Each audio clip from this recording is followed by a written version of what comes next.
Hello everybody. Happy Sunday evening.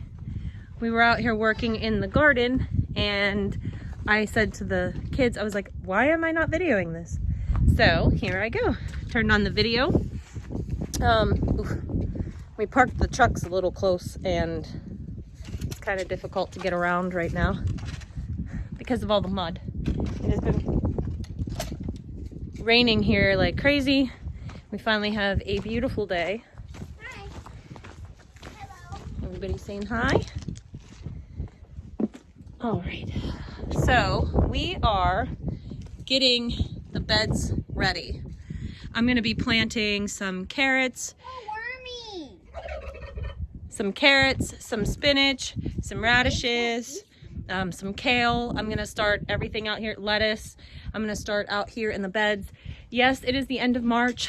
Yes, it might be a little early, but I'm going to make like cold frame lids with some of the plastic from the High Tunnel project that I have left over. So I'll be able to completely cover these beds with a clear cover that'll keep the heat in on the really cold nights. So it'll work out really good. So right now we're just going along and getting this soil ready. If you can see it, there's a couple weeds in here, but this is a couple years worth of compost and it is absolutely gorgeous. So this garden bed in the front is going to be completely ready for planting here this week, hopefully, if I can dance in between the raindrops. So we have a lot of work to do. I also have, while they're working on this, I will run you over to the side and show you what I have planned for this garden over here. Spring cleanup. There's a lot of junk laying around right now, so don't mind that. Ooh, that's not good. I gotta move that pipe. Anyways, so this is the side garden and I have painting to do and everything. Right now it looks like an absolute mess. There are perennial plants in here, so I'm not super worried about some of those. Let me see where I can see you. There we go. I have already, lemon balm has come back and my mint is growing, which is fantastic. I also have yarrow growing here. So it's already coming up. There's a lot of wild forageable plants here as well. Oh, look guys. It is the first dandelion of the year. Look, little things like that bring me so much joy. Later this year, later in the spring, once the honeybees have had their fill of the dandelions, we will make some dandelion cookies and some dandelion bread and some dandelion mead. Probably mead. Maybe some wine too. We'll see. We'll put all that on video too, but I absolutely love dandelions. Their greens are so tasty if you put them in a salad, and their roots, if you dry them, you can make them into coffee. Dandelion is a great plant to have around, so I'm so happy to see it growing. But all of this, I gotta take out all of this old stuff that's laying around here. I guess I should show you. But now this fence right here, I'm planning to take this out so that this is all one garden. My chickens are fertilizing this bed. So this is all going to be one garden bed, and I'm going to put a new path in that kind of meanders throughout it, and it is going to be strictly for flowers, for the pollinators, and all my medicinal plants. There will be some vegetables mixed in. I'm hoping to get an elderberry plant in here or two, a couple blueberry plants in here or two, and just make this a really beautiful place. I wouldn't even mind having a little bird bath or a fountain of some sort, and I'm gonna paint all the wood trim on the greenhouse, and so it's just gonna be really beautiful once we get it going. There's Jeff. Let's say hi. What's up, people? Hey, can you put this back on the downspout? Okay. I just noticed that the one pipe was off the downspout, so I gotta put that back on. It was ridiculously windy last night, and he had to fix the ridge cap on the house. It's windy everywhere, but when you're up here on this hill, our elevation is really, really high and there's no trees. We're just out here in the middle of this bald hill and the wind really, really whips.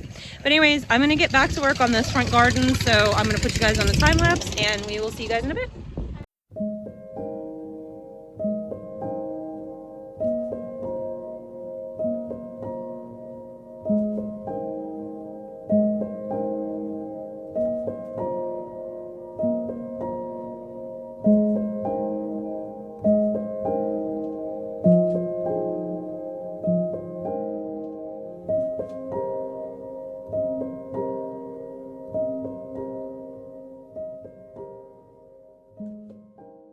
To show you my seedlings. So I'm going to show you a little bit of what we have. These guys are all doing really, really good. So here's jalapenos and bell mixes, cubanelles. They're kind of like an elongated sweet pepper. Here we have some flowers and some medicinals. We have dahlias. A lot of people get dahlias as bulbs. I am trying to start them from seed, and this guy has really taken off. He's an overachiever. I have some St. John's wort, and they are in here. They're growing. Green twister echinacea, which is absolutely beautiful. I'm so excited for. My bravado echinacea, I had no germination, but I did leave my seeds in the greenhouse all last year. So I think that's probably what it is, why they didn't germinate. My Ella campaign, I have a couple of those. And over here, my hyssop also, oh, I do have one. Hi, little buddy. Okay, I have Jimmy Nardello's, which is a wonderful pepper. I'm going to talk about this spot here in 1 second. Corn de Toro, Corbaci, and sweet banana peppers, all doing beautiful. This, I had them out here, and it was cool. This was a while ago, and so I thought, well, you know what? Instead of bringing them all in, I'm just going to plug in a heat lamp. Don't do that. I destroyed them. And you could see, right, where it was. My bad. Sorry, guys. Okay, so here I have some celery, and it's normal for them to look kind of weak and flimsy. Same thing over here. This is all lemongrass. And here I have, look, my ghost peppers, ancho chilies, my Hungarian yellow wax, same story as the echinacea that's over there. I left it outside, although looky here. And you see how can you see how he's seed bound here? So you just kind of, I know it sounds gross, but you just spit on your finger a little bit and you work the seed pod off very carefully as to not ruin the leaves underneath there, buddy. And there you go. And we got 2 leaves. So I do have at least one hot Hungarian wax because that is like one of my favorites. Okay, Pasilla Bajío over here. All right, chives, they are here. More bell peppers, more jalapenos. These bell peppers and these jalapenos will be available before long. More jalapenos, more habaneros, super ties, cayenne. What do we have over here? Serranos. And then, oops. Okay. I have more celery. These are going to be pink. I'm so excited to see pink celery. They're going to be gorgeous, like candy, cotton candy colored pink. And then I have some eggplants. These Turkish orange eggplants are doing a lot better than the Black Beauty for some reason. I'm not sure why. And all of these things up here, some are germinating. Some aren't quite there yet, but they will be soon, so I'll be sure to show you all those. Most of these are my tomatoes and a lot of other flowers and medicinals, so I'm really excited about that. So I'm going to real quick water these, and I will show you real quick how I bottom water, if I can do it with one hand. What's that? Yeah. Okay, here we go. There we are.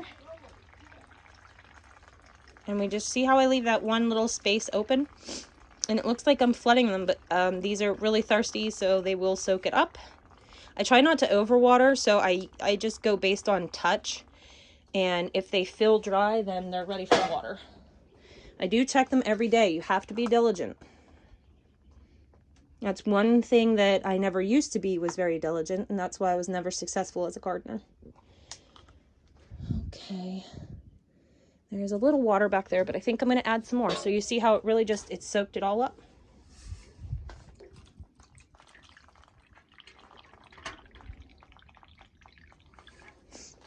I might have to run for more water, actually. There we go. See how it's all flooded back there now? Good. I can move to the next one.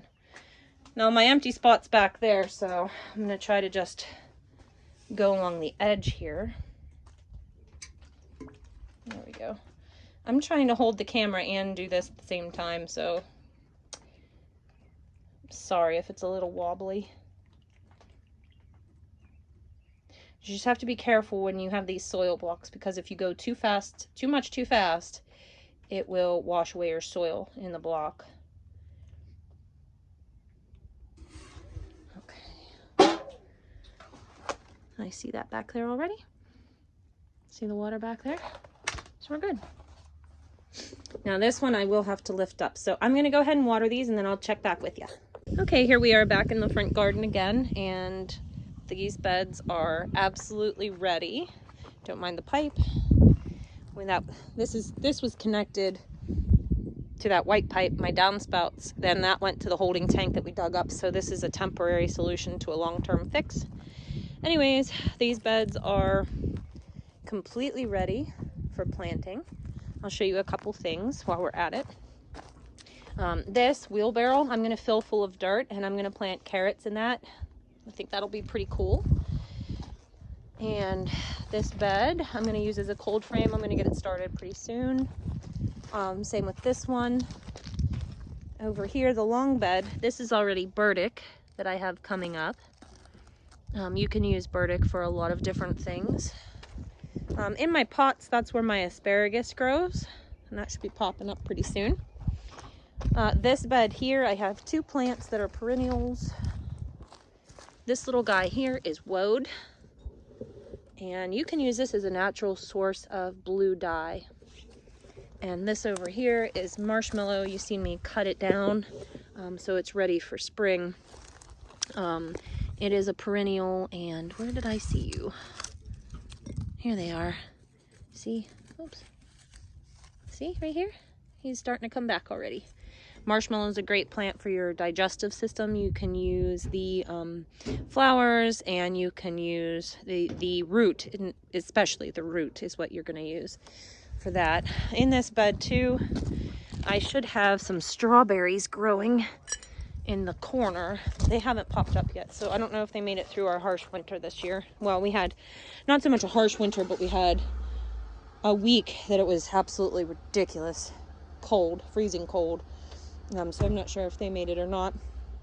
And then this bed here, it needs filled. It's very low.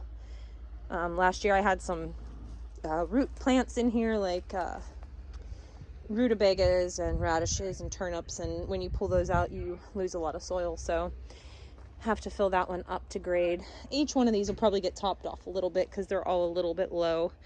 But yeah, this bed looks gorgeous. I know you've noticed also my new fence that we put up that I absolutely love. And now I'll take you down and show you the sheep. Okay, so we're back here at the sheep, and this used to be a wall here because we had 3 separate pens here. One was from right here across to there. This was one pig pen, and then the sheep were in the middle. And as you can see, our boar is still down there at the end. He's going to be going out too soon. So I wanted to make this longer. The sheep and the lambs, they're going to be going out soon. And here is the round bale. You can see how they eat. It's adorable. This is our homemade round bale feeder, and it works amazing. You can see there's like there's hardly any waste.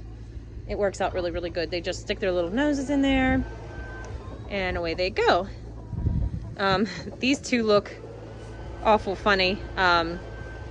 Vanilla was the one that I had to medicate because I pulled her baby. Her baby is Pirate, and he was really, really big, and I was afraid that she would get an infection. Plus, she didn't shed her afterbirth like she should have, so she was medicated heavily. She dropped all her wool, And then Eyes here, who's still looking sort of pathetic, but she's looking better and better every day. She was the one that I said was sick, and I had to give her a beer because nothing else was working. As you can see, she's eating like crazy, and she's looking great too. But since she was medicated, she dropped her wool as well. Everybody else still shaggy. So hey, that's 2 more sheep I don't have to shear this spring. But yeah. Our little lammies are all going to be going to their new homes pretty soon, and I will miss them. I got them all ear tagged, which was exciting to me. So we registered our flock and our goat herd with the PA USDA, and you can see the little white tag on their ears. That is a scrapie tag that registers our flock, and so it has an RFID tag. So if anybody scans it, they'll know they belong to us. And also it has our flock number on there. Hello. This is the last little guy that was born, and he is such a chunk. He's so big. And those were the twins, Smokey and Bandit, back there. And Tex is right there. You can't really see him right now. But you can see this guy was born like almost a month later, and you can just see how big he is. He was our 15-pound lamb. He's bigger than Tex. He was like 3 or 4 weeks older than him. So he's a chunk. So yeah. So I was really pleased with this. And then I was telling you that I like make do with what I have. So this gate, first of all, the pigs had broken. And so I had a piece of cattle panel. I told you I don't get rid of anything. I had a half a cattle panel, and I zip tied that sucker on there. Hey, I'll tell you what, they charge a lot of money for gates like this at the old Tractor Supply, and I just made one for free. But anyways, I only had one hinge. So for the time being, I just put a bucket strap on here to hold it. And I got heck for making this big of a hole in the support beam. So just don't look at that, okay? Just don't look at it. And then this right here, I just have it like for right now. I can put a wheel on it, which will make it better, a little caster wheel. But for right now, I just have it up on the blocks. And I put 2 holes around here. There's actually a 2x4 right here on the inside. And so I put another bucket strap on here, which hooks to the chain. A little ingenuity goes a long way. But now I can walk in the section where the roof is taller, and I don't have to worry about whacking my head. And it's gonna be a lot easier to put our round bales in. And happy sheep. Here's my rams. Haven't seen them in a while. They're ready for a shear. They are so woolly, aren't you, Fozzie? Yeah, Fozzie gets to wear a halter now because Fozzie has decided sometimes he likes to be a little shit. Don't you? Don't you? Yeah, sometimes you like to be a little, see? I love you. And you would just like to ram me. He's wound up and got me a couple times. But if I grab him by the halter, I can walk him like a puppy. And Mr. Ramstein. Hello, Ramstein. Oh, you're a sweet boy. This ram right here. He has made me an absolute lover of the breed, California Reds. I wouldn't mind having an entire flock of him because he is just a lover. He is so sweet. And when Fozzie acts like a shit, Mr. Ramstein will come over and protect me. Yeah, you will, because you love your mother, huh? Yeah. What a sweet boy. And look at this coat. I want to try to clean this coat and spin it into some yarn. Yeah. Oh my goodness. Oh, I just love you so much. Fozzie, you're a sweet boy too. You used to let me love on you. Oh, see? Turd. Yeah, not you though. But anyways, that's going to be about it for today. I have a bunch of mess to clean up from the dismantling of this whole thing today. And we're still working on these piles of dirt from PennDOT. As you can see, the horses are still in their sacrifice area. But the grass is growing. And pretty soon they'll be out on grass. The little kids today, I say little kids, they're 13 and Chase will be 11 on April 9th. So they're not that little, but they're little to me. So today they went up and sprinkled packs and packs and packs of wildflowers seeds up on the one spot. So that's going to be beautiful. I can't wait to see how that goes this year. Come here. I'm coming. Right now they are leaf blowing the cobwebs. Oh, that looks so much better. And they did this all on their own. I never told them to do it. Hi guys. Might as well just show you everybody while we're here. Here's Pirate and Tony. Tony is so handsome, aren't you? Oh, you're a nice boy. You're a nice boy. And there's Pirate. Oh, hi Tony. Such sweet boys. Hi Pirate. They're best friends, those two are. There's Betsy and Annie and Bridget and Freya. Chip and Trouble. Trouble? He's still looking for his home, so if anybody's looking for a best friend goat. Why are you in the manure? Why are you eating it? Why are you so bad? Say hi to the people. Say hi. He can't be bothered. And there's nobody else down here except for Miss Faith and Bubs. Faith let herself out of the dough pen a couple days ago, didn't you? And she trotted right down here to Bubs, and she was shaking her tail, wagging her tail, and she said she wanted in. So we went ahead and put her in with Bubs, and they did the deed immediately. So hopefully we'll have some fall babies out of her. She's absolutely one of my very favorites. She has the best, sweetest personality, and I love her to pieces. Yes, I do. Love you to pieces. And Bubs, you're a stinky buck, but you're all right. So yeah, that's gonna do it for tonight. I don't even want to talk about this. I don't want to talk about the mud situation. We're not going to, because it's atrocious. And it's gonna rain tomorrow, and the next day, and the next day, probably the next day. Anyways, guys, I'm gonna admire this beautiful sunset if you can see it. Oh, there we go. And I will talk to you guys in the next video. Bye.